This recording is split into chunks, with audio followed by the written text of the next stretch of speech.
What's up, y'all? It's your boy J Guys Creation here, coming at you this morning. Look, it's gonna be real quick and brief, y'all.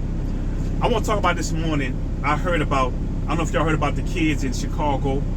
4 kids, I think 3 or 4 kids jumped on a mother and her 9-year-old son. The mother was an older woman. She was already sick from what I hear, and she just walking to school with her kid. And 3 or 4 kids just jumped on them. For whatever reason, I don't know. It don't even matter to me. I don't even know. You understand? But from right now, from the standpoint, I didn't want to hear about it because I'm loving, I'm caring, I'm endearing, I'm very compassionate when it comes to children. Extremely. But this right here, it pissed me off to the highest of festivity. It made me mad, it made me irritated, it made me very upset. Because from a father standpoint, from a parental standpoint, from a human being standpoint, it just pissed me off. Excuse my language, I'm a man of God, so I don't want to sugarcoat this, but I have to because I want to keep this respectable. I'm not in the mood to be nice, to be cordial, to be lenient about. I'm really not in the mood for that. When I heard that story, that's what it did to me. That's exactly what it did to me. Don't let this who that fool you. I'm not advertising. That's my people. I'm on my truck right now. Okay? So back to the story. I don't know. I don't even know what avenue to even start. I'm just going to speak from the heart here. And I heard about the parents defending their children. How the hell do you defend your children against, excuse my language? You see this right here? This is a belt case when it was around my neck. How do you defend your children for doing something like that? That go to show what kind of sorry, pathetic, ignorant, stupid, hood parent that you are. Parents that y'all are. Anybody who agree with them defending y'all children, I'm talking to y'all too.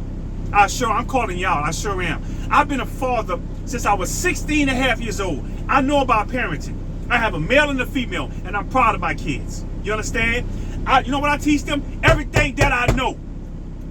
You teach your kids everything.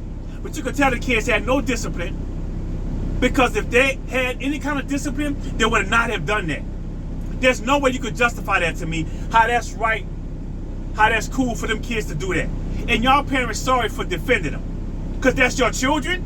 So that makes it right, that gives them a pass. What if that was your mother that did that to, and your grandbaby? What if that was your sister and your niece? What about that? Huh? Would you still be defending them? Would you be okay with it? Would you?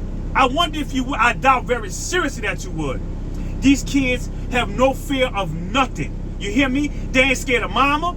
The dad ain't even around for the most part, because most women I've ever dated got baby daddies, deadbeats. So they ain't even around. That still ain't no excuse. Stop trying to be friends with your damn children. Excuse my name, I'm sorry, y'all. Be their parents.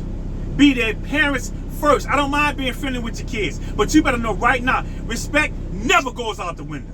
Never. Never goes out. I'm your parent first, then I could be your friend second.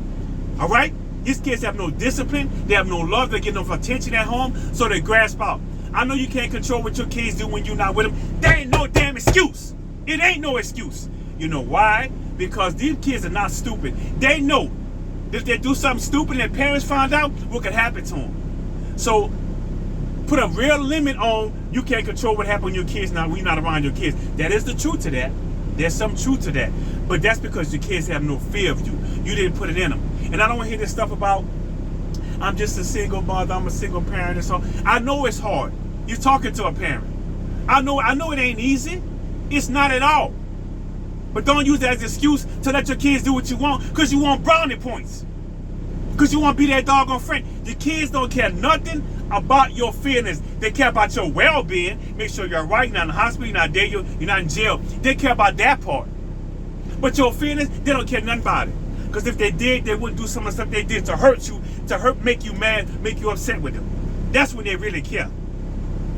These kids need our love, man. They need our protection. They need our raising. Stop trying to be their friend. You're not their friend. You're their parent. I got real mad when I heard about it. It hurt me to my heart. Because I love kids. I protect them. I protect women. Because they need our protection more than anything. A man gonna be a man. He can protect himself a little more. The kids need us, man. That's what they need. Parents, they give a damn. I didn't have no father in my life. That ain't no excuse. It's not. It ain't. I know it's hard raising a kid if you're a single mother. I know it ain't easy. I know it's not. But you gotta put the hammer down on her. Use this. You understand? Use it. You're not their friend. You're not helping them like that.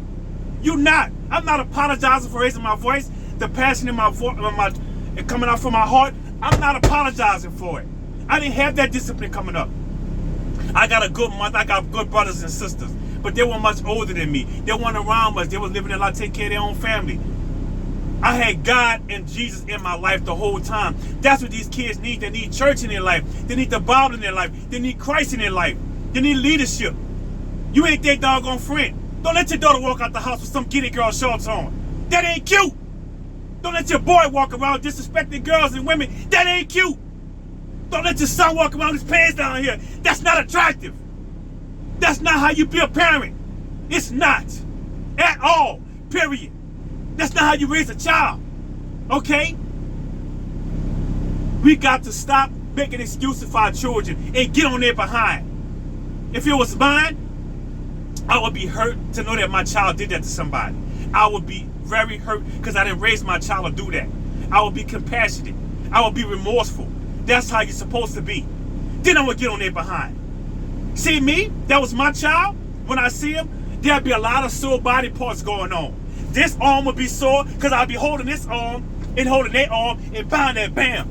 Taking this right here. Remember this? This right here. Bam, bam, bam. This arm would get sore for all the butt whippings I get on that side. Then I say, turn around. I ain't finished. Give me the other arm, and I'm going to take this arm, and it's going to get sore because I'm going to bust that behind. And I'm not playing. I'm going to bust that behind. That's what they need. They need discipline in their lives. I'm not saying whip them for every little thing that they do. No, they're going to be too afraid to be honest with you when they do something wrong. Let them know it's okay to make mistakes. But it's not okay to deliberately make mistakes. To deliberately do something. It's not okay if they made a mistake when they're doing something you told them not to do. I don't play that because I told you not to do that anyway, and you did it, and look what happened. I'm not giving you a pass on that. Now, if you did something innocently, you broke a glass, you spilled some milk, or you knocked something down innocently, I'm not going to kill you for it. Let's pick it up. And what lesson did you learn from it? That's what these kids need. They need love and affection from us. They need Christ in their life. Not a friend. You're not their friend. Okay? That's what they need. They need that from us, and it's us up to us to give it to them. I didn't have a father getting on me. I wish I did. I wish my mother was more aggressive, but she was working. She would take care of us. I say was when I was younger. She's still alive. I love my mother. Sweetest woman in the world. Okay? But we can't sit here and think it's okay to bail your kids out every time they do something deliberately wrong. That's why they do it. You don't put enough fear of God in these children, man. You don't. They ain't afraid of you. They ain't afraid of the law. They ain't afraid of school. They ain't afraid of principal. They ain't afraid of teacher. They ain't afraid of nothing because you don't put no fear in them. I'm not talking about the fear that Bible talks about. God puts no fear